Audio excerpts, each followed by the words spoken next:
Welcome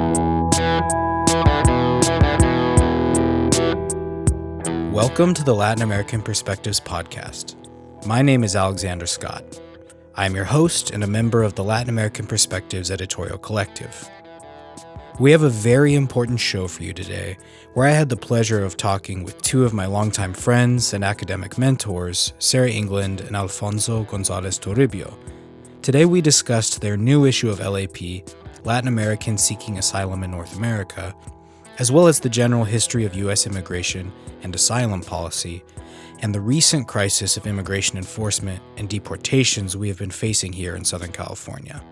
Sarah England is Associate Professor of Anthropology at Soka University of America and the author of Afro-Central Americans in New York City, Garifuna Tales of Transnational Movement Through Racialized Space, published in 2006, and Writing Terror on the Bodies of Women, Media Coverage of Violence Against Women in Guatemala, published in 2018.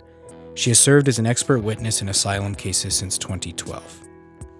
Alfonso Gonzales Toribio is professor in the Department of Ethnic Studies at the University of California, Riverside. He is also the director and founder of the Latino and Latin American Studies Research Center at UC Riverside and the Ronald H. Chilcote Endowed Chair in Latino and Latin American Studies.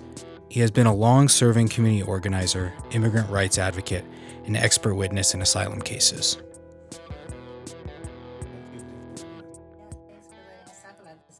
I'm really excited to chat with you about your new issue. I haven't read the whole issue, but what I have read and perused, it's really excellent and incredibly pertinent right now, politically and socially. So I want to get into the topic of the day of migration and asylum and what's going on in the United States. But before we do that, I kind of want to scaffold the conversation around first just discussing the main themes of the issue. So could you just provide some background info on how the issue came about and the ideas you wanted to tackle? Yeah, I'll talk about that because I was the one who proposed this this theme. It actually kind of has a long background to it. Mm-hmm. I think that really maybe starts around 2014 with the public awareness of asylum as a so-called crisis, when you start to hear in the media this term being used a lot. The crisis of asylum at the southern border. When we had the big issue with the unaccompanied minors, right? I think that's when the U.S. public maybe first became really aware of it. And then, of course, after that, you have the caravans coming, and then the Trump administration and all the stuff that he did the first time he was president. And so I think that's when asylum became something that was really part of a larger part of the conversation in the United States and in the media.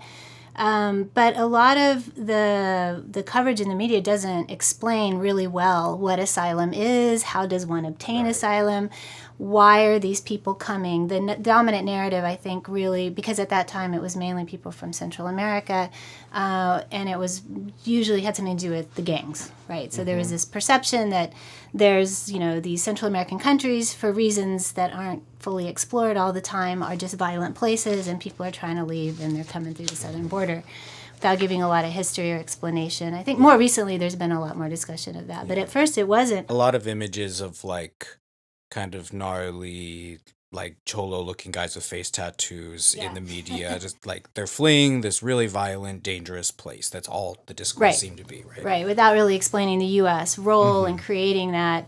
Why would they need to come by land, right? Don't they, come in the front door, as so-called, as people say, and so on. That was also when you started to see a lot of children or, underage kids.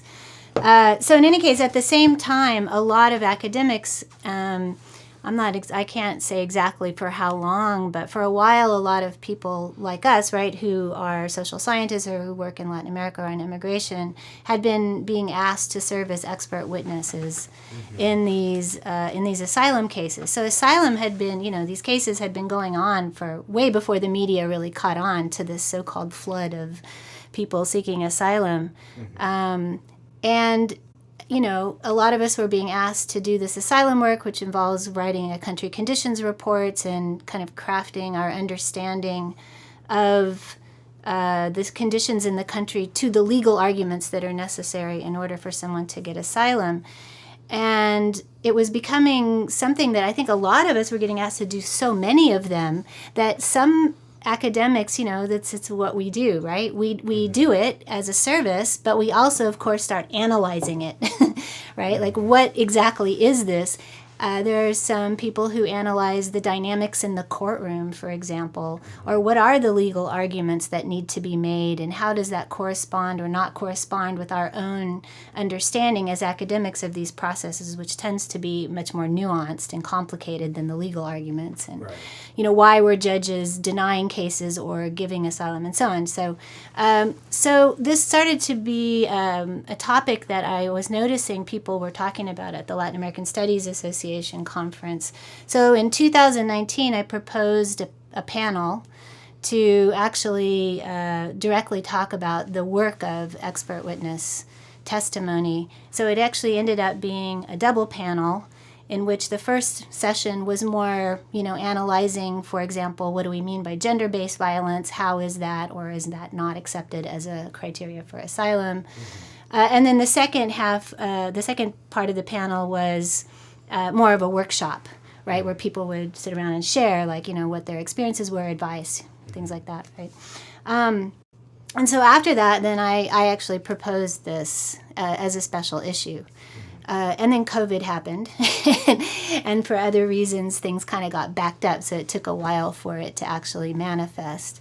But that was the original idea, was for people, people who wanted to write pieces about all the different aspects. What are the causes of the violence, oppression, persecution that people are fleeing in the first place? Why are they coming, through that particular border? What are the different kinds of claims that they're making? What is happening in the courtroom? How are judges, lawyers crafting these? How can our understanding as academics help these judges and lawyers to make sense, again, have a more complex understanding of what's happening in those countries. And then also just a bit of reflection on what's that work like for us. I think we only ended up with one piece that really got into that a lot, Lynn Stevens' piece. But so that was the original call, and that was the idea for the special issue. So you mentioned, going back to what you said, you mentioned that since 2014, I think you said, this has kind of become something that's prominent in dominant political and social discourses in the United States, this asylum issue, and the waves of people coming from places like Mexico, Central America. And people understand that there's violence, that people are fleeing, crime, things like that. But as you said, there's not a real comprehensive understanding of why this is happening or the nature of it.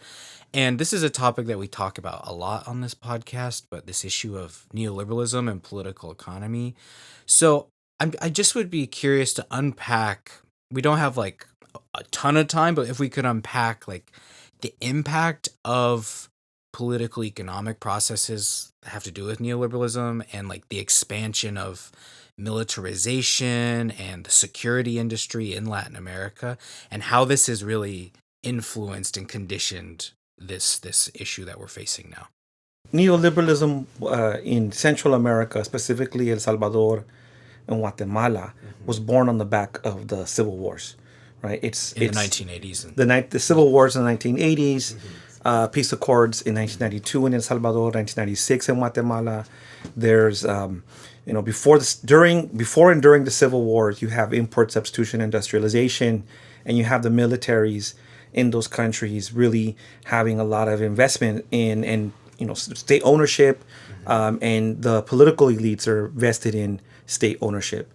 And as you transition from civil wars into so-called market democracies, what the United States was promoting was these neoliberal restructuring through IMF and World Bank loans, and you start to see the privatization of state-owned industries in Guatemala, El Salvador, and Honduras. Honduras didn't have a civil war, but you had a similar sort of structure of elites that were making their wealth through state subsidies and through ISI.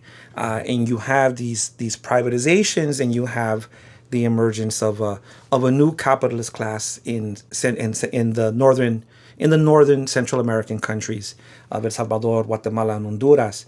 And much of the strategy that the U.S. was promoting was outmigration. I'll give you a great example. When the war ended in El Salvador, they asked President Calderón Sol, ¿qué vamos a hacer con toda esta gente? And he said, lo vamos a mandar a los Estados Unidos, right? What are we going to do with all these people after the war? So we're going to send them to the U.S. And the dominant development strategy was for people to migrate and send remittances. And that was a great source of hard currency for these countries. And, you know, that the GDP, a big part of their GDPs, the biggest part of the GDPs in El Salvador, Honduras, and Guatemala. But there was a social price to pay for those remittances, and that's the disintegration of families. That's a lot of young people growing up without parents, growing up with their grandparents. I always think of a story of a young boy that I saw in El Salvador with his parents around 1999, 2000, and then going back in 2010, his parents are gone, and he's no longer a 6-year-old. No, he's now 17, 18 years old, and had grown up in El Salvador without any parents, right? So it's in that context with the lots of armaments that are left over from the civil wars, populations that have been scarred by violence because the violence of the civil wars in those countries was tremendous. You have the death squads. They were really trained to kill, to maim, and to intimidate civilian populations. When the peace accords happened, the peace accords, all they do is put the military back in the barracks and create these national civilian police forces, but the peace accords didn't touch the death squads. And they also didn't touch the social and psychological impact of the violence in the Central American region. So you have this perfect storm of disintegration of families, a development model that promotes family separation, societies marred by war, and plenty of guns and plenty of people who literally have been trained to kill and to torture. And that Often creates trained by like United States. by the United States, right? They're Yeah. learning the School of the Americas, CIA, different types of U.S. military structures promoting this all over Central America, the organizing of death squads. And what we were seeing in the early 2000s is really the consequences of these policies, sort of the long cumulative effect of these policies. So definitely El Salvador and Honduras, these were countries that were neck and neck for the most violent country in the world with the highest homicide rates. Many years in a row, El Salvador had the highest femicide rate in the world for a very long time. So these are the conditions of violence, but these conditions of violence didn't come about because there's a culture of violence in Central America, or maybe what James Q. Wilson would suggest, that maybe Central Americans are genetically prone to violence, right? No, this is actually these are the social conditions that were created consequence of U.S. foreign policy over the last 40 years. Mm-hmm. And this foreign policy, the variety of social issues that have kind of arisen out of this political economic context has led to increased numbers of people, as you said, coming to the United States, seeking economic opportunity, life opportunity, stuff like that. Now, how have countries like the United States, and we could even say like Spain or countries in Europe who are like immigrant receiving nations as well, how have they attempted to regulate the flow of refugees, this increased flow of refugees and asylum seekers, whether that's through policies or legal loopholes? I would say over the last 40 years, there's been what I would call the mining of the asylum regime, making it extremely difficult, like a minefield, in order to get asylum, right? And part of that minefield is preventing people from ever reaching the United States. So U.S. military aid to Mexico for Mexico to serve as a buffer so people cannot reach the United States to apply for asylum. The 1996 laws created 1996 Immigration Reform and Control Act and the IRCA, and then the 1996 It's a long one. illegal immigration responsibility. Immigrant responsibility. That's something. Yeah, that's not IRCA. IRA. So the 1996 IRA, which is the Illegal Immigration and Immigrant Responsibility Act of 1996, and then there was the 1996 Anti-Death Penalty Act. So what those things do is that once you have a deportation, you can no longer apply for asylum. If when you apply for asylum, when you reach the United States and you apply for asylum, but because of those laws, you no longer go to an immigration judge that hears your case. You go to an immigration officer that does a credible fear interview, and that asylum officer, basically a cop, decides if your case is even valid enough to go and see a judge. So there's this entire effort to prevent people from ever getting asylum, right? From ever even having the opportunity to apply for asylum. And we see immigrant think tanks, neo-eugenicist think tanks like the Center for Immigration Reform, Center for Immigration Studies, the Federation for American Immigration Reform, FAIR. These organizations really being behind this move to restrict asylum. But here's the other issue about asylum is that one of the reasons why there's so many asylum applications is because we've closed off all legal forms of entry to the United States. And we have an ever more efficient immigration enforcement apparatus that catches people. And once you're caught, the only way you can stay is by asking for an asylum application. That doesn't mean your case is illegitimate. It just means that now that you have an asylum application, you're probably going to lose because they've already made it so difficult for you to lose anyhow. Can I just add something? I think if people aren't familiar with asylum, it's important to understand the difference between asylum seekers and refugees. Right. I noticed that I think in the public discourse, there's this tendency to use those two words interchangeably. And when I was giving a talk in Costa Rica, for example, when I was trying to explain this, people were kind of shocked because for them, everyone's a refugee, right? Yeah. And I was trying to explain that at least in the United States, refugees are people who are given their status before they even come to the United States, right? So they are processed in a refugee camp or somewhere outside of the United States, and they're accepted in. They come in already with accepted, that they're accepted. There's a cap on the number of refugees that can be allowed in every year. Trump has dropped that to like a ridiculously small number. And so it varies. But that it's really important to understand that because asylum, on the other hand, it has to be claimed inside the country. You have to get into the country that you're going to claim asylum through, and then you claim asylum, right? So, for example, a lot of asylum seekers come on tourist visas or student visas or some other kind of visa. So they come in legally, and then they say, please don't send me back. They file for asylum. Those are affirmative cases. And those are historically easier to win. At least that's what the data has shown, that people who file affirmatively tend to have better chances because they're seen to have come in legally, they did the right thing. Also, if you come in with a tourist visa, you're more likely to be from the upper class of your country and so on, right? So on the other hand, the other way to claim asylum is to somehow get your body into the United States or to the border at the port of entry where you can also claim asylum. And those tend to be the people who have to come in, irregularly, as we say, right? And so as Alfonso was explaining, historically what the United States has tried to do is prevent people from even reaching the border of the U.S. or getting into the United States, because if they can't do that, then they don't actually have the right to even begin the process, right? So this actually goes all the way back to Cubans and Haitians. Back in the 80s and the 90s, when Cubans and Haitians were trying to reach mainly Florida, right, through the balseros that were coming on the small rafts and things. And that was actually the first use of Guantanamo as a way to prevent people from getting asylum. So the Coast Guard was interdicting them, is that a word?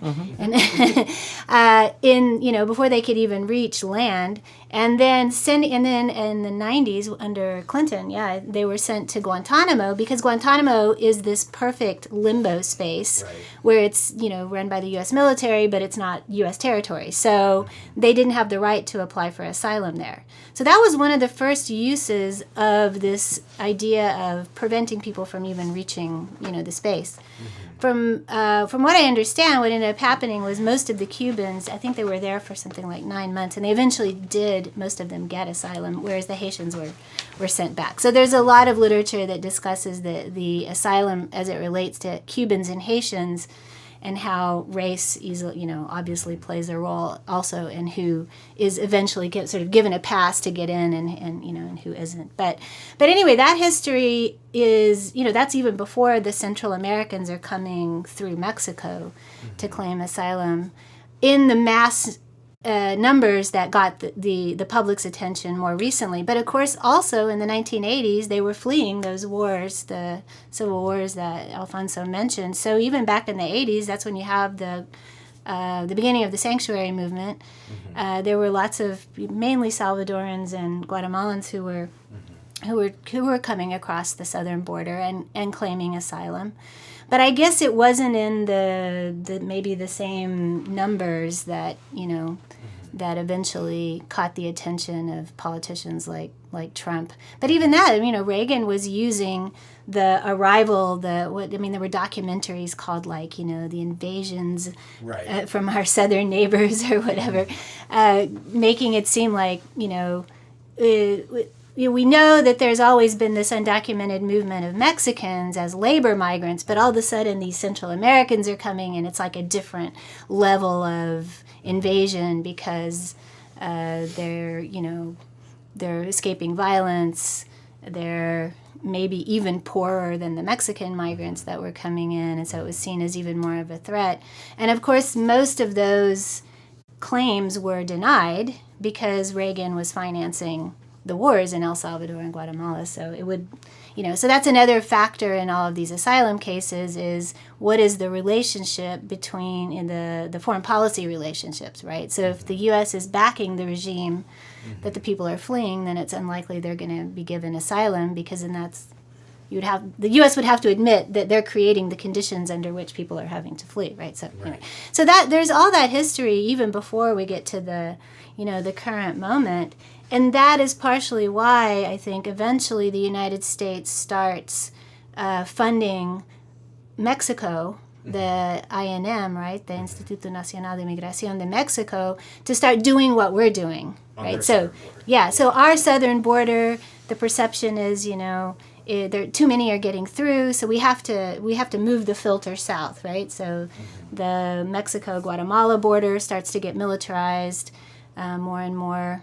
And then people refer to the route between, let's say Tapachula to Tijuana as the vertical border, because then the Mexican government starts putting all these places to start getting people, passing through all along the route, right? And they massively increase their own detention and deportation apparatus. In fact, I've seen numbers that show that more Hondurans, at least, have been deported from Mexico than from the United States, right? So the idea is to try to stop them before they can even get there. And now with all those people that were crossing the Darien until recently, that was also another way to try to, keep people from moving forward. And so there's just this very long history of using like Guantanamo, using the Mexican immigration system, and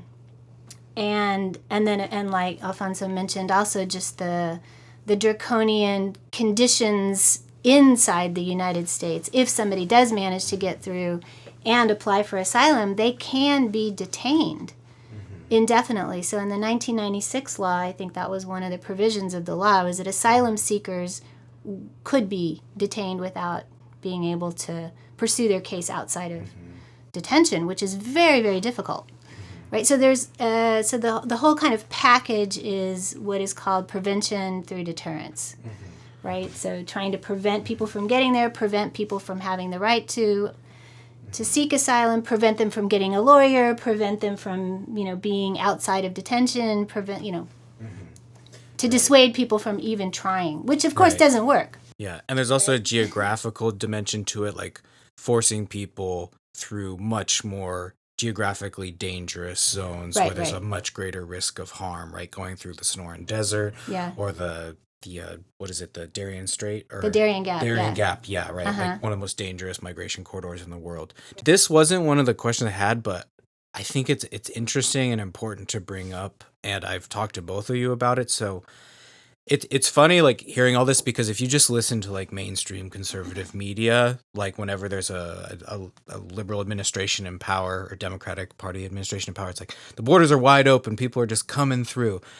It couldn't be further from the actual political reality, right? So I'm interested to talk about a little bit like how these policies not only influence immigration, but influence issues like the violence and crime in places like Mexico along the border, like in places like Central America. Like, how does this militarization, this deterrence policy influence like illicit commodities and like illegal activity like that?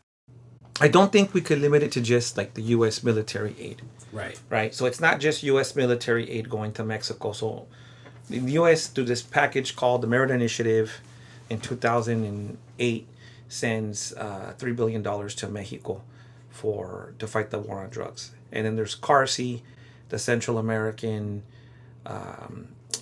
Regional Security Initiative, sends another billion, probably $2 billion to the Northern Triangle and other Central American, other countries in Central America, but heavily funds El Salvador, Honduras, and Guatemala. And that contributes to violence because it's created a more violent police force. It's armed these police and security forces that are known for violating human rights, and it's created stronger authoritarian states. But that's just part of it. Part of the overall U.S. foreign policy has been to promote this neoliberal export model throughout Central America that's dependent on migration, dependent on remittances. And so while there is an authoritarian buildup of the police apparatus in these countries, there's a neoliberal privatization and austerity in the rest of society. So you basically have societies where you're living under very brutal social conditions, and you have a very brutal police force that's funded by the United States. But the very neoliberal model actually facilitates the flow of illicit commodities. So, yes, there is narcos in Mexico. Yes, there is fentanyl and heroin and other illegal drugs in Mexico. But, that free trade infrastructure, those mega highways, all those warehouses, all the logistics lanes, trucks. It actually creates the infrastructure for the movement of goods and services, both legal and illicit commodities move through that infrastructure. And not just that, but the privatization of agriculture in Mexico. Mexico was once food self-sufficient, where in Sinaloa they grew tomates, and Michoacán they grew aguacates, and all over, in Zacatecas era frijol, right? But now when you get rid of ISI, and you have people who are skilled in agriculture, but the goods that they were producing for national consumption disappear, that creates the conditions for someone to come and say, well, can you grow poppy seeds? And can you help us use your rancho to create a fentanyl lab? And the rancho is actually now connected to the superhighway that connects to the United States. So none of these things happen in a vacuum. They're actually, the flow of illicit commodities is a consequence of the neoliberal development model, and it's a source of currency.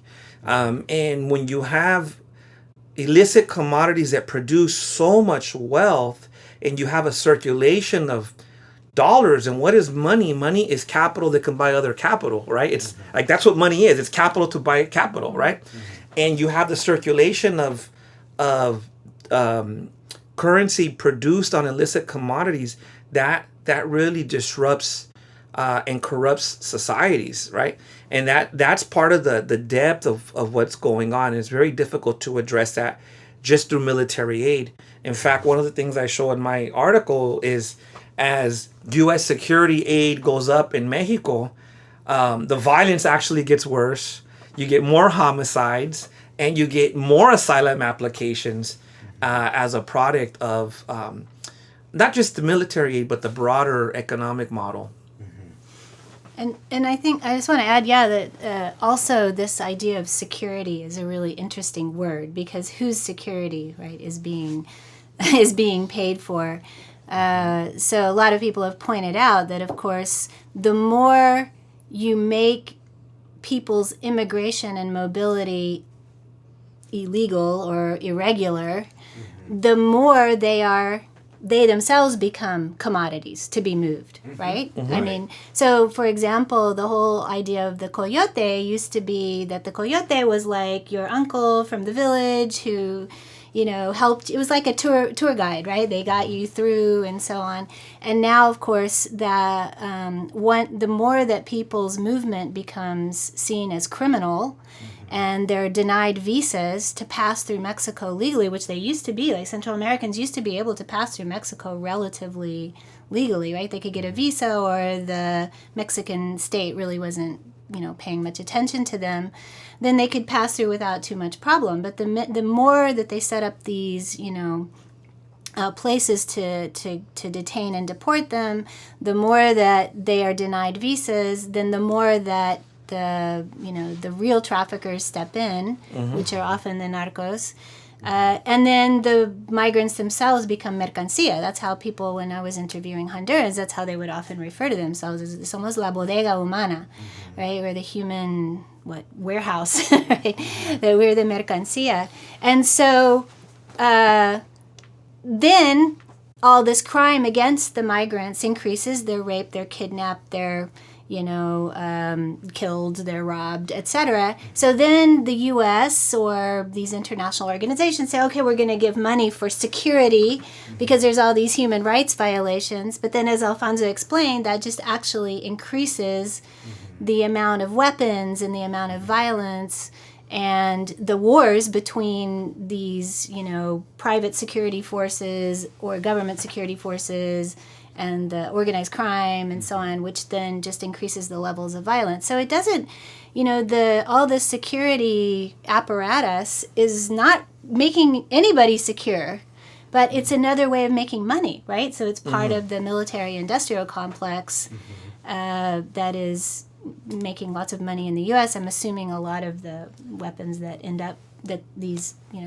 Central American governments are using are coming from the United States, plus any links they have, right? So it's all in the name of making money for, as Alfonso said, illicit and licit industries that are transnational, right? Yeah, and it doesn't bring security for the migrants. It doesn't bring security for the people who live on the border, like the communities that live on the border. It doesn't bring security for even farmers that are being coerced into growing poppy. It doesn't bring security even inside the United States. No, that's an right? important point, right? Yeah. Yeah.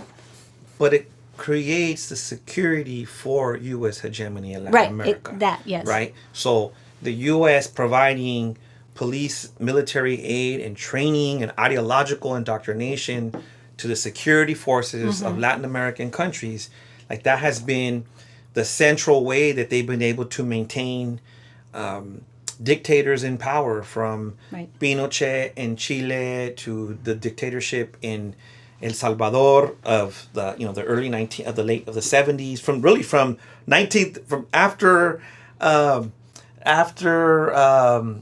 the dictatorship of was it Duarte? I'm forgetting his name. Maximiliano Hernandez Martinez, right? After Maximiliano Hernandez Martinez, all of the military dictatorships in El Salvador are close with the United States, and they're close through these security trainings, and people going to the School of the Americas, developing friendships with U.S. State Department agents, really CIA agents. And this has been a way the United States maintains its hegemony when the moment of crisis and elections and popular movements turn against the interests of the U.S. has no problem supporting dictatorships. We're seeing it right now with Bukele in El Salvador. Right, right. And as one of the articles points out, the one by Borman and his colleagues, that this is not... So when we talk about the inability of Central American governments to solve the problem of the gangs or whatever, it's not really an example of a failed state. Right. It's the state doing what it's supposed to be doing, which is maintaining the hegemony of the elite and then U.S. interests, right? Yeah. Absolutely. Which I think is a really important argument, because that's another narrative you often hear failed state. in the, in the media too, right? Yeah. It's a failed state. Well, is it? It depends on what its goal is, right? So, last kind of general question I have before I want to talk about the current issues going on in the United States is if you could discuss a little bit about like what is the work of an expert witness, and how does the work of expert witnesses and migration scholars like yourself, how does it help shed light on debates around the criteria for asylum in the United States? You could potentially draw on your own experiences. I'm sure the listeners would love to hear about that. Okay, so first of all, again, it's for people who aren't familiar with how this works, it's important to understand what are the criteria for being awarded asylum. So first of all, the criteria are written in the 1951 United Nations Convention on Refugees, which was written in the context of post-World War II. So the kind of idea, I guess, of whoever drafted this was coming out of the conditions that were creating refugees in World War II in Europe. So you have to the first thing you have to demonstrate is, so I think there's a misconception in the United States that, and also among a lot of times migrants themselves who are applying for asylum, that as long as you've been persecuted, you've been attacked, you've been threatened, or your community is being attacked, then you should be given asylum. But it's actually much more specific. You have to demonstrate that you personally are at risk. You can't just show that your whole country, like there's a war going on, so clearly everybody's in danger, or gang violence is rampant, so everyone's in danger, or whatever. You have to demonstrate that you personally are in danger. It's what they call nexus, and that you have to show that not only are you personally in danger, but you're in danger for one of 5 reasons: either your political opinion, your race, ethnicity, your religion, or this kind of miscellaneous category called particular social group. Right, it's 5. Yeah. Race, religion, nationality, political opinion, and or social group. PSG, as they say, particular social group. Right, and you have to demonstrate. So it's actually that's actually fairly difficult to show, if especially if the persecutor hasn't particularly mentioned, for example, I hate you because of your religion, or something like that, right? Another thing you have to show is that I think the original model was, the idea was that the state was the persecutor, right? So it's modeled on World War II, so the Nazis, right, were going after people. So obviously the state is not going to protect you from this persecution if the state is the persecutor. But nowadays you have people living in states like El Salvador, where in theory the state is trying to, or is supposed to be protecting people from, say, the gangs. But you have to show that the state is either unwilling or unable to protect them, right? And so a lot of times the difficulty is when the state has laws on the books. For example, in the case of gender-based violence, they might have, that's what the work I've done is in Guatemala, where they have the anti-femicide law, which looks great on paper. It's got all kinds of wonderful explanations, nuanced explanations of what violence against women is, what are the conditions, how the state's supposed to deal with it, but it doesn't necessarily get carried out in practice. And then you have to show that it's not just because the state is inept, because it's a poor state or there's corruption or something, but you actually have to show that the state is unwilling truly to protect women. So another one of the articles, Nisha Gelman's article is addressing this in the case of Mexico, where it also has good laws on the books, but then there's reasons why the police don't carry them, they don't actually carry them out or whatever. So it's really way more complicated than people think. You have to show personal persecution. You have to show nexus, that it's for one of these particular reasons. You have to show that the state is unwilling or unable to protect you from this persecution. That's why you have to leave and seek protection in another state. You also have to show that you cannot move. Like, you can't be sent back to your country and just live somewhere else within the country. Yeah. Relocation. You have to show that the person will likely be found by whoever the persecutor is. So there's all these different criteria that have to be met. And so the job of the expert witness is to write what we call a country conditions report, in which we explain all of this, right? We explain how common is this form of persecution? Why would someone be persecuted for this particular reason? How is this persecution not just general violence? In the case, because I do gender-based violences, generally speaking, that can be violence against women. It can also be against LGBTQ individuals. I mean, there's different manifestations of that, but the ones I've done have been violence against women. It's also that we often have to show it's not just the husband just doesn't like the woman because he's a jerk, right? Or an alcoholic. I've gotten those cases, right? You have to actually show that there's something related to ideologies and social structures of gender, right? And so it'd be the same with gang. Amelia Frank Vitale's piece deals with this gang in terms of gangs, because that's a common argument against the people who are applying, who are saying that they're fleeing gangs, is that, gangs just a rampant problem in El Salvador and Guatemala and Honduras, and so anybody's at risk. Like, what are we going to just take the whole country? We can't take everybody, right? So you have to demonstrate that there's a reason why this particular group of people is being targeted, right? And those are difficult in gang cases because they're very often young, poor males who our legal system is not very sympathetic to, right? Poor Latino men. Yeah. Yeah. So our job is to not only articulate the conditions, which often include a lot of statistics, like how many people are targeted, laws, explaining laws, or the ineffectiveness of the laws and so on. But you also, where it's a bit more, I would say maybe sociological or anthropological, or where the social sciences are really helpful, is also making those arguments about, what is racism, for example? Why would someone be targeted in this particular way based on their race in this particular cultural context? For example, why would an indigenous leader from Michoacan be targeted by cartels, right? And they would want to know why. Well, because, let's say this indigenous leader is on the committee of an ejido, and an organized criminal organization wants that ejido for logging. And then they'll go to the ejido and be like, could you guys let us do logging? And the ejido might say no, because we're an indigenous community and we're sworn to protect this land, and we want to protect the natural wood and the habitats and the monarca butterfly. And the narcos are like, no, we need this. And if you refuse to comply, then we're going to come after you. And then in a case like that, if you get in this messy ground, are they doing that because they're indigenous? Are they doing that because this person refused to follow orders of a criminal organization? So you really get in the weeds. And I think with a lot of these cases, you get in the weeds, and there's a lot of dynamics and dynamic moving parts of this.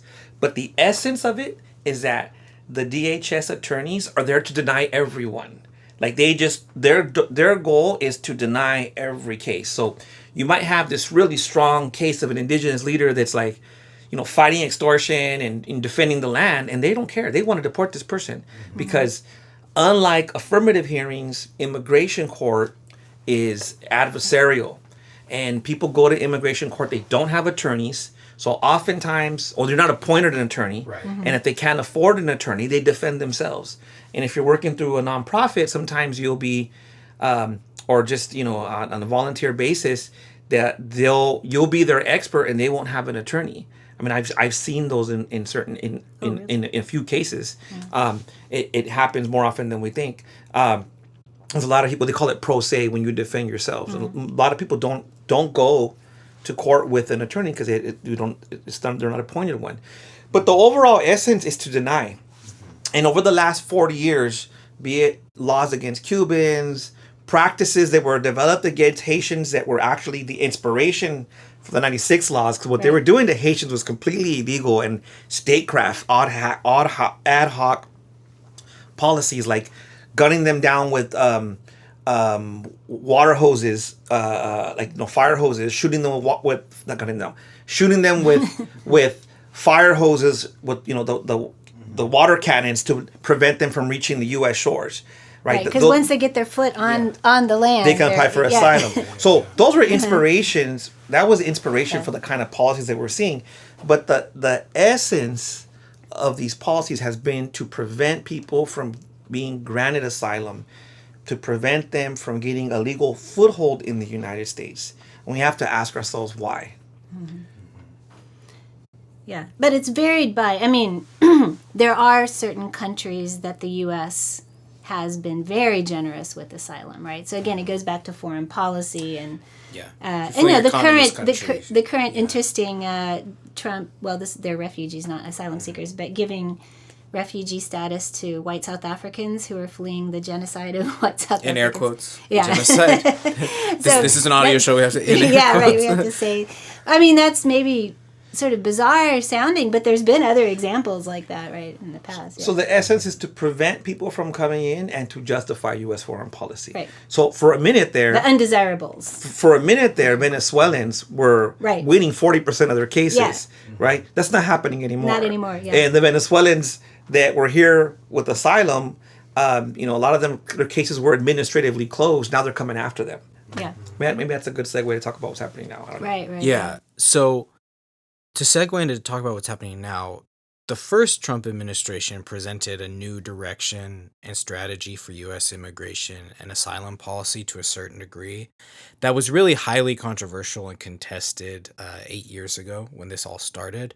Would you describe the shift under the first Trump administration and the impact this had on asylum? And were there any changes under the Biden administration, like between then and where we're at now with Trump 2.0?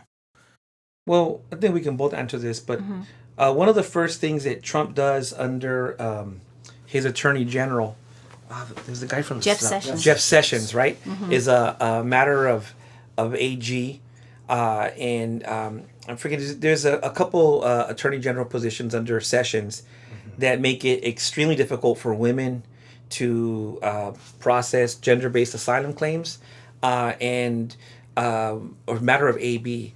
And Jeff Sessions also issues opinions that make it very difficult for people, basically are instructing the Executive Office of Immigration Review judges that fleeing gang violence is no longer a valid grounds for applying for asylum. Because it's too general. It's too general, so you can't just be that the Mara Salvatrucha after you. Yeah. They have to be after you on account of your religion or your political opinion or some specialized social group. Right. So they've been to narrow the grounds for being granted asylum. And then he applies the MPP, the migrant protocols. Protection protocols. So people are now staying in Mexico and their asylum hearings are being heard in the U.S. and they're busting them in from Mexico to come in to their asylum hearings. And those asylum hearings, I haven't seen the numbers in a minute, but like over 90% of those cases lost. Very few of those cases won because they couldn't prepare with their attorneys. They're waiting in Mexico. They don't have an attorney. And the judges were just like, it was like a slow motion massacre in those immigration courts where they're just deporting everyone. And then the other thing that Trump does is he issues Public Law 42. Oh, Title 42. Title 42. Yeah. Right. So there's shifts, and Trump tries taking away DACA. He tries taking away TPS. There's more funds for DHS in the first round, but Trump was a little more responsive to when they started putting children in cages, and when they started separating children, applying the zero tolerance policy. The Muslim ban. The Muslim ban. Yeah. He was getting pushback, and he was a little more sensitive to the pushback, and would backtrack a little bit. And we're not seeing this on this second Trump administration. Yeah, so basically, so he was doing the two-pronged approach, right? So one is keep people from even being able to get in and claim asylum in a way that they have due process, right? So the first strategy was, the migrant. Well, first he separated the kids. I think that was the first thing he did, right? Was the separation, the zero tolerance, right? And that's based on the 1996 law that makes it a federal crime to enter with if you've already been deported previously. So what happened was parents are coming in with kids, thinking they're going to be able to be allowed in because they've got kids, right? And then it maybe turns out that it's a dad and a 5-year-old, and the dad has been he's been deported previously. So now he can go to federal prison, and then the kid gets sent to a detention center or to foster care or something like that. So but that only went on for I think it was like 3 months. This was in the summer of 2018, and then of course the public got very upset, and that sort of ended. And then the next thing was MPP to say, okay, well, you guys have the right to come. You can apply for asylum because it is an international law that people have the right to at least ask for asylum. But what we're going to do is send you back to Mexico, and where you have to wait for your court date. So, of course, what happens while they're in Mexico? People get kidnapped, people get robbed, people are extorted, people get, they can't work necessarily, or maybe they can or cannot, depending on what country they're from. There was a lot of people living in tents, like in El Chaparral, right in front of the Garita de El Chaparral in Tijuana. There's a great documentary that I review in the issue where at one of the scenes she I don't know, maybe using a drone, like shows where people were living in the tents, and then kind of zooms out, right? And then shows refugee camps in like Sudan and Bangladesh and so on. So you can really see visually that this was essentially a refugee camp in that sense. People were just waiting in those tents, just waiting for their court date, and of course they were subjected to all kinds of violence. So there's also some interesting numbers, which I don't have off the top of my head, that show that so many people never even made it to their court dates because or they got deported by Mexican immigration. So all kinds of things were happening. So that was again a form of deterrence to dissuade people from even coming and going through that. And then also from allowing them to have any kind of semblance of due process, right? And that was what you were asking earlier, but that's one of those paralegalities, right? All that stuff that was happening at the border where people's court dates would be either really, really, really prolonged. So the idea was that they would hopefully just give up and go home, or they were speeded up to the point where they had like 2 days to make their case. And then they were, like you said, like Alfonso said, they were sometimes representing themselves. Or they were working with an NGO like Al Otro Lado that was just inundated with, cases. Another thing that one of the articles talks about, which is really interesting, is how during Trump's administration, the first one, and we're seeing it again, is the policies kept changing. Like every couple of months, it'd be like, new policy, new policy, new policy, right? And that makes it the burden on the NGOs, the lawyers, the volunteers. Just it's insane. Like they can't keep up with what's happening, right? And so that also was a kind of a strategy that was denying due process and making it really impossible for people to, to go through the process. And then, of course, when COVID happens, now Trump has the perfect excuse to implement Title 42, which just was essentially, now you just can't do anything. You can't approach the port of entry. You can't ask for no MPP gets canceled. Right? It's just no entry whatsoever. Right. So when Biden is elected, he inherits all of that. Right. So this essentially this backlog. It's like building a dam, and you've just got this backlog because even though people were being subjected to all this horrible stuff while they were waiting, people still waited. There's a lot of really interesting literature that's coming out now on these what they call waiting territories, like how people would they lived in those camps sometimes for 2 years waiting, holding out that hope that eventually the law would change or their court date would come up or something would happen. So what Biden inherited was this massive backlog at the border, but also a backlog of people who did managed to get into the U.S. and had a pending asylum case. Because another thing Trump did was cut funding, right, to a lot of the USCIS and the NGOs, the people that were helping to process these cases. And he also inherited Title 42. And it took a while for the Biden administration to finally be able to cancel Title 42 because interestingly, what is happening now, right? The federal judges were saying, no, you can't, you can't cancel that, right? So, so eventually, when Biden is able to open the gates again, as it were, to asylum seekers or anyone, that's what the main thing that is used is humanitarian parole. So people are allowed to come to the border and say, I've been stuck in Mexico for 6 months. All these horrible things have happened to me. I have maybe some illness. I'm pregnant, whatever. And then allow them in. It gives them 1 year to find a lawyer, file for asylum, and so on. That was one way. The other way was a program which we call CHNV, Cuba, Haiti, Nicaragua, Venezuela. And those were people who were requesting asylum. They were actually going through the process in other countries and then being flown to the United States. And the logic was to avoid all those dangers that they were having to pass through in Mexico and so on. I interviewed some people who were processing those in Costa Rica, and they were, quite a few people came in that way, but they were also saying that it was, a lot of those same filters were being used about who could be eligible for this. And so that was what Biden was trying to do, was create what he called legal and safe alternative pathways to get in. And then once people were in, the backlog is so huge. It's like 3 million people right now. 3-4 million, yeah. That then, of course, what happens is all these people are just in limbo for years. Some of them are able to get work permits. And that is what the Trump administration, the second version of Trump, is basically blaming all of this on Biden and saying, look, you let all these people in. Now we don't even know where they are. They're all over the country. They're sucking up the social services, that whole thing. But this whole crisis was created, as we've been saying, it's been in the works since at least the 80s.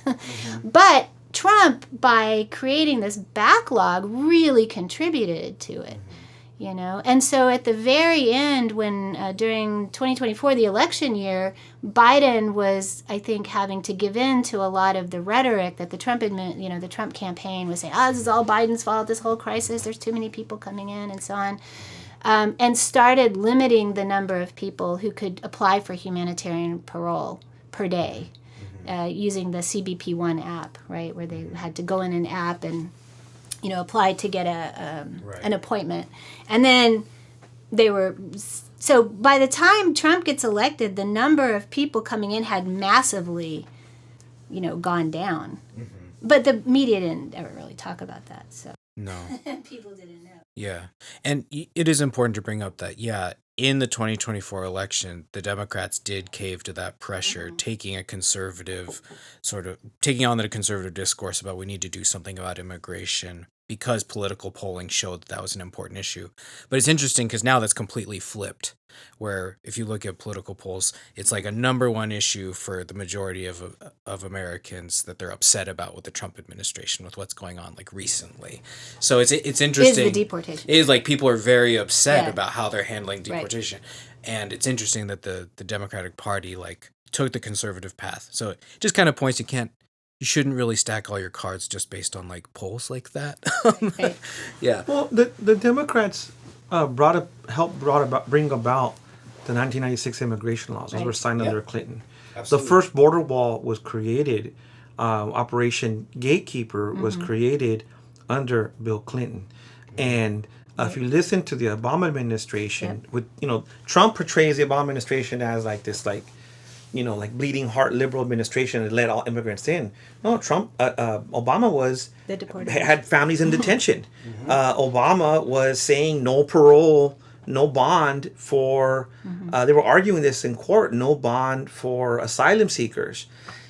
So the Democrats have definitely, for a long time now, moved to the right on immigration in order to appease moderate voters. Right. But I think what we're seeing now is that a lot of people are seeing the extremes that immigration enforcement is reaching, where we're seeing these Gestapo tactics like blatant racial profiling, raids in communities. And it's very obvious that they're not just going after the criminals, because they're hitting car washes and they're hitting factories and they're hitting fields.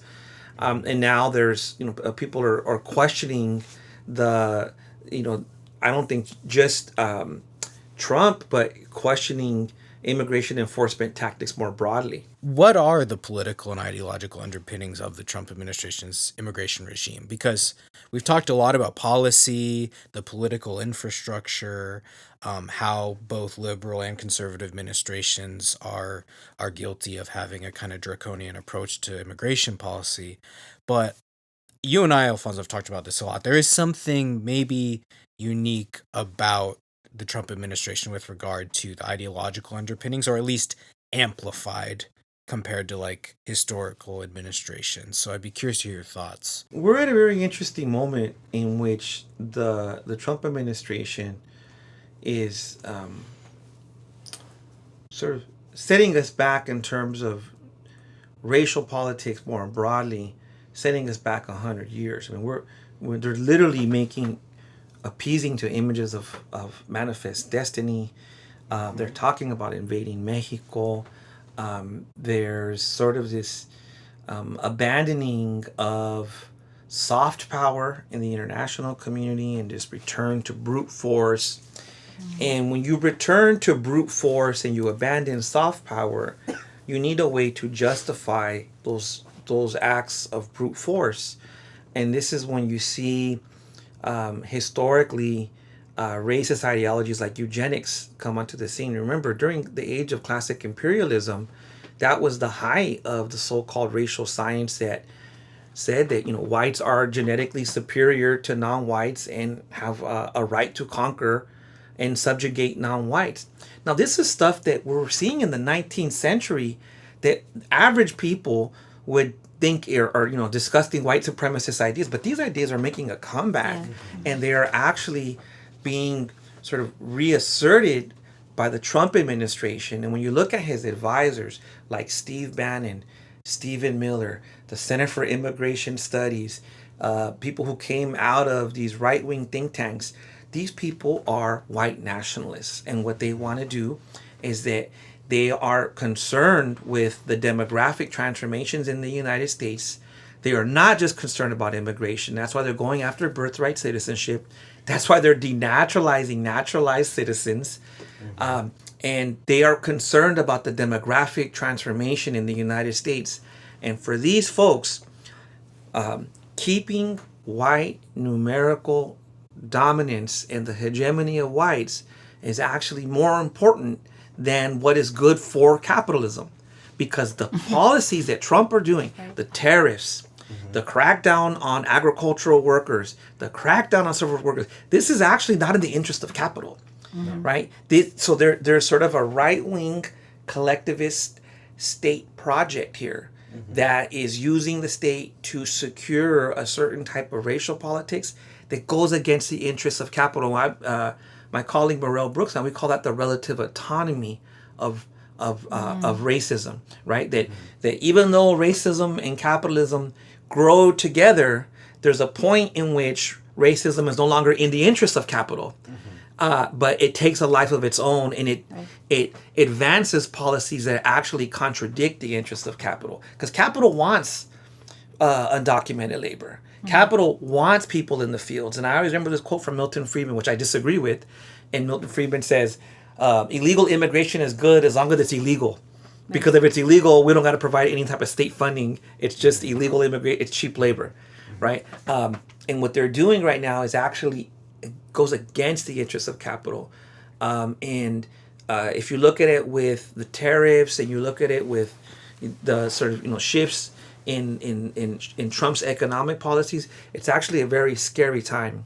No, it is a very scary time. And like I was in downtown Los Angeles a week ago. I used to live down there. I lived down there for 2 years. And it's empty. Like people, like talking to business owners in places like Santana, Los Angeles, like it's like the pandemic again. People aren't going out and spending money in the shops or the restaurants. They're not taking up public space because everybody's staying home. Well, I'll just add the other thing that is getting talked about a lot in the news is that all of this attack on immigrants, it is definitely racially motivated, but it's also an attack on democracy. I mean, that's what people are arguing, that he's using immigration, among other things, but, as one of the main weapons to declare a state of exception, right? So I gave a talk at the University of Costa Rica when I was down there, and I called my talk, Cuando el estado de excepción ya no es una excepción, because I think Giorgio Agamben's idea of the state of exception is perfect here, right? So you declare a national emergency, which he did on day one when he signed all those executive orders. About 10 of them basically say we're being invaded at the southern border.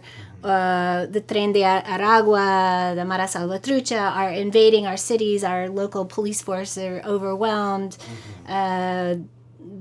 Possible terrorists, et cetera, et cetera. So all these, invoking the Alien Enemies Act and so on.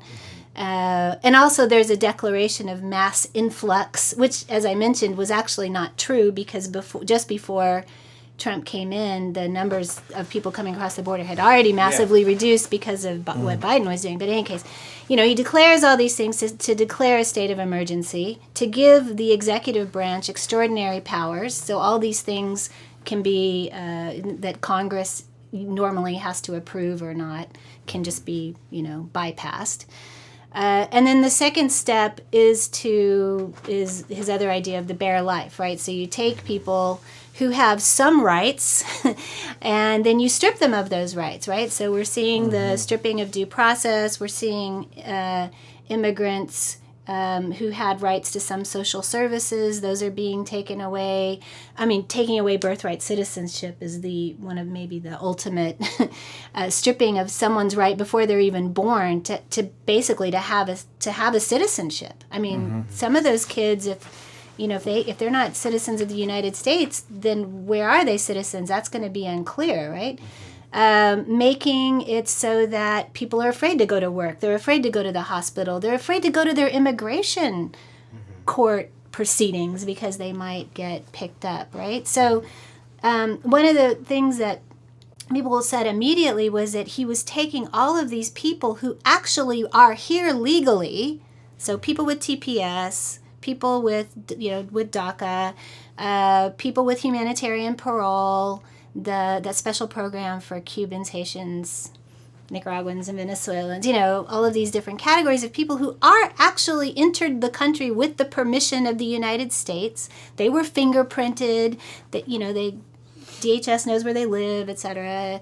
And then making them, by canceling their legal status, he's essentially made them into undocumented immigrants who can now be stripped of all of those rights, right? Es un proceso de illegalización. Right. There's an illegalization process happening. So one thing is criminalization, which people are criminalized, suspected of maybe being undocumented. Right. But now we're taking legal steps to make you undocumented. Right. And that illegalization process, coupled with the massive investment of $40 billion that's going to go to immigration enforcement, making ICE the biggest police force, probably modern police force in the world, bigger than some militaries. It's like you've created this huge population that now is a target. You've expanded that population, and you've created the police force for doing that. And that creates the basis for a wartime economy at home. Yeah. We're talking about 70,000 people applying for these new ICE jobs. We're talking about billions of dollars that are going to be spent. So, there's not going to be free trade, but there's going to be a domestic. What the tariffs are doing is they're building creating revenue for a state, and a state that's investing in a war at home. And this right here is extremely dangerous. And again, I am no fan of Milton Friedman. I am no fan of Mises von Ludwig and of the classic liberal thinkers. But one of the things that the classic liberal thinkers, the Austrian School of Economics, we have to forget, the Nazis went after them. The Nazis also went after them. That's why they came here and came to University of Chicago. And the Nazis were against free trade. The Nazis was a state corporatist type of organization. And that's what makes this moment very scary.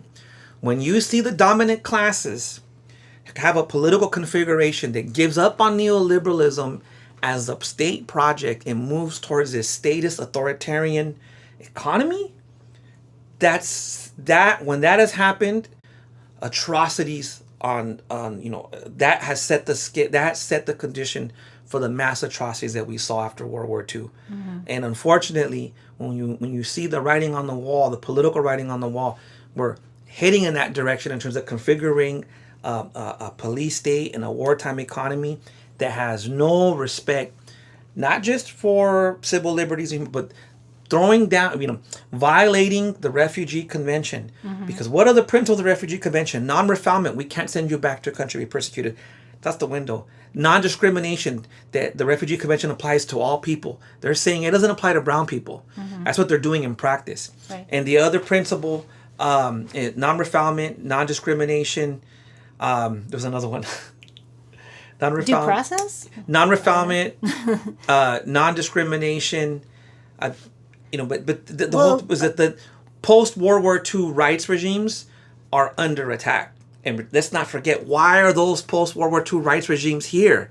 Because of the mass atrocities created by these corporate state authoritarian projects of the 30s and 40s. And that's what's really scary. Well, I want to add also another one of Agamben's ideas of this. So you declare the state of exception, you turn certain individuals into people who can be targeted and all their rights stripped, and then you put them in spaces of exception, right? These spaces where their rights are not, they're in some kind of limbo. So Guantanamo being, a classic example. Chilcote in El Salvador. So that's what's interesting about this idea of non-refoulement. You're not supposed to send them back to the country where they were fleeing persecution. So what the Trump administration is doing, this is what is something that I think is fairly new and just kind of incredibly shocking, is sending them to these third countries, like South Sudan. This morning is an article about Rwanda. Yeah, Rwanda. They were talking about, well, the British did that already. That was kind of interesting. But there was, for a while, they were talking about sending them to Libya, and ironically, the Venezuelans who just got released from Chilcote, they're going back to Venezuela, and at the moment it's like yay, but that's also where a lot of them fled. So and then the alligator Alcatraz. I mean, there's just they're creating these spaces of exception where people have no ability to exercise any kind of rights, whether it's in the U.S. or outside. And then the fear, obviously that in and of itself is horrible. It's violating habeas corpus. Right. And do you guys remember in the news then there was this suggestion for a while of just getting rid of habeas corpus for everyone. And that's what we're seeing when he's going after students with student visas, green card holders, denaturalizing people. And I've heard lots of stories of immigrant supporters, like immigration lawyers, people like that, who are being harassed when they're coming back into the U.S., at the airport. And that, judges are being sued. So, that's why people are arguing that it's not just about immigration. Immigration is being used as an excuse to really go after all the rights of, everybody, right? Can I go back to the point that I had forgot to make? Was that the Refugee Convention is non-refoulement, non-discrimination, non-punishment. You're not supposed to punish people for applying for asylum. Right. And sending people to Chilcote in El Salvador, sending them to Sudan, separating their children, that's a form of punishment. And that disregard for international human rights law, that disregard for the separation of powers, for states' rights, like this, it's showing you just how far this authoritarian turn is going. And we're in a moment where, even though we're seeing some incredible organizing happening, resistance movements in places like Los Angeles, and you have the community defense organizations, we're at a moment in which the administration is going to be going after a lot of the activists, a lot of the intellectuals, a lot of the they're already going after Chirla, one of the main immigrant rights organizations in Los Angeles. The Coalition for Humane Immigration Reform. The Coalition for Humane Immigration Reform in Los Angeles. And you're seeing them disappearing activists. I've heard a number of up to 5,000 people disappear where nobody knows where they're at. Not necessarily activists, but people who they cannot find. There's at least 78,000 people right now detained in the immigration detention system. And we're in a moment here. We're reaching a point of no return, and it's a very scary moment. And it's a moment to think about the way 40 years of neoliberalism brought us to this point where now these extremist groups have been able to really, capture state power and impose these authoritarian, really truly draconian policies. That's not even in the interest of So I had one last question, and I'm not sure if your answers will probably feel satisfactory to yourselves or the audience, but how are communities and organizations resisting and organizing against what's going on, this explosion of ICE raids, the expansion of the deportation regime? Like, what are folks doing? And I guess what can people do? All historic moments are very specific to that moment in the mode of production. And when you look at the 2006 immigrant rights movement, this was right before social networks were social media networks were a big thing, right? The type of organizing that brought 4 million people to the streets to defeat the Sensenbrenner, like that was still old school organizing, intergenerational, with leaders. They were rooted in the Chicano movement and the Central American movement and the immigrant rights movement from the 80s. And right now, the moment that we're living is one in which the organizing has really been pushed online, and it's very fragmented, and it's really social media based. And the problem with social media that people's attention is on it for 30 seconds, and then it comes to a point where it's like you're saturated with images and people just move on. And you don't see the type of strong centralized organizations and coalitions like we saw in 2006. So there's a lot of resistance, but there's very little organization. There is some important exceptions to that. There's Unión del Barrio, there's Chirla, there's the National Day Laborers Network, and there's other types of organizing going on as well. I think one of the things that I think needs to happen, and some of my Latino organizers and sort of activists of my generation might not like this, but I really think we need to start moving towards a broader class appeal, and showing that the immigration crackdown is an attack on our community, is an attack on our people, but it's also an attack on everyone's rights, on everyone's human rights, everyone's constitutional rights. And that this has to become a broader movement beyond just the Latino movement, even though we are indeed being attacked and we need to be the ones to save ourselves, but we also need to be able to build alliances with other folks. There's a lot of people who lost their jobs because of the Trump administration. And, there's people, from the Forest Service, there's people from the air traffic controllers, there's people who used to work for USAID, and they don't like Trump, right? And they don't like this administration. But they're not necessarily immediate allies, but we need to be able to build bridges, and build class solidarities. And until we do that, I think that if we just make this about us, and, about settlers and, that we're indigenous to this land, etc., those types of arguments, I think that we won't be able to build those class solidarities.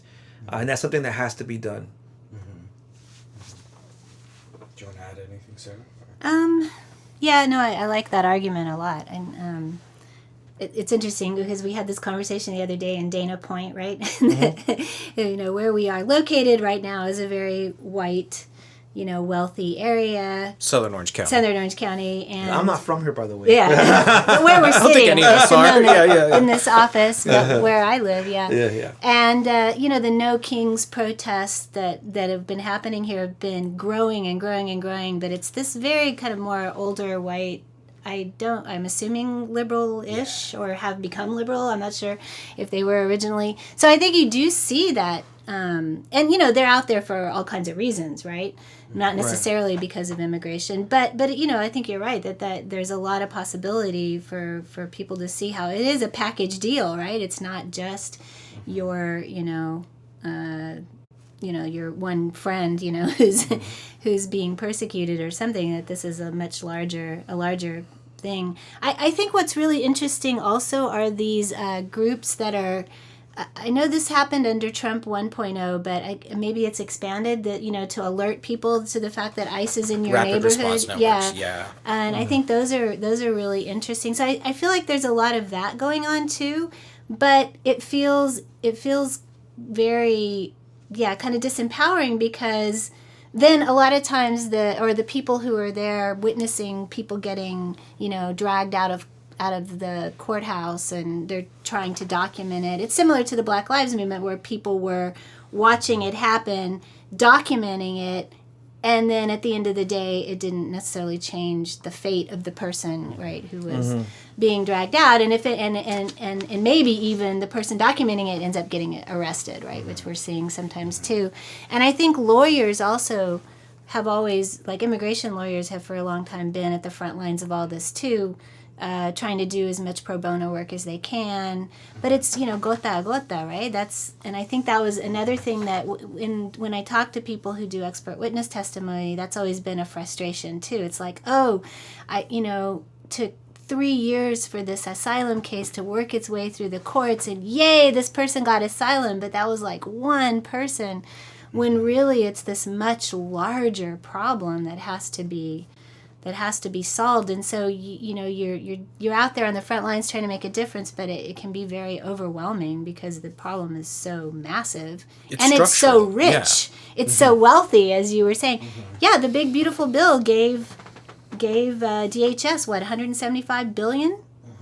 Oh, it was 175 billion? I thought it was 40 billion. No, that's what, at least in this report. Wow. By the way, can I just plug the American Immigration Council? If they do great. I'm on that something. They do great reports, and they just recently did one called Mass Deportation, Analyzing the Trump Administration's Attacks on Immigrants, Democracy in America. And it goes through a lot of they list a lot of the things that this Trump administration is doing, so you get the facts. And one of them is that, in the big beautiful bill, it was $175 billion. But also they have this overall kind of analysis that this is an attack on these larger institutions and so on. I really recommend it. This isn't for the online part. This is, please don't use this.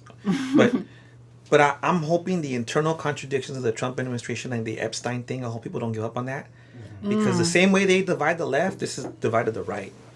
Oh yeah, this is divided more the right. than anything. Yeah. And I think I was talking to Morel about this. I think it has to do with obviously, pedophilia is, disgusting, immoral, etc. But I think one of the things about the white nationalists is they're really concerned about the reproduction of the white race. Like, they're really concerned with the reproduction of the white race. So they're really concerned about their children, because they in people messing with their children, you're messing with the future of their reproduction. Like, it's a psychosexual thing in them that's like. Well, first of all, I mean, in general, we should always protect children of all backgrounds, right? But I think there's a certain, like, this divides the right in a way that like, I hope this is his downfall. And the other thing is that Capitol is pissed. Ford, come on, like the impact of the terrorists is really hitting now, right? And it's like, it's making all this money for the state, but it's not making money for business. So I see Capitol getting behind the Democrats.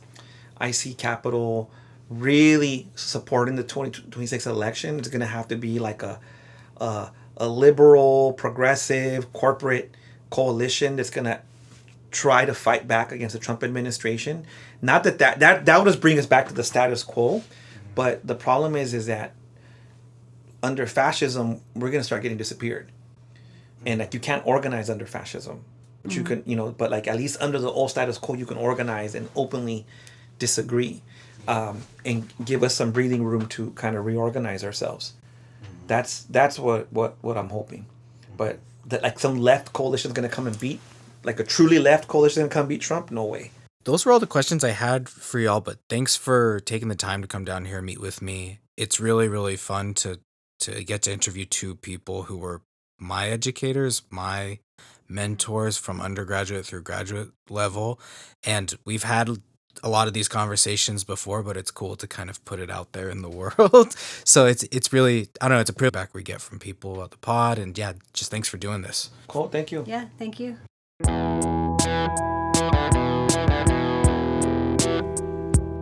That is all the time that we have for today, but thank you so much for listening in.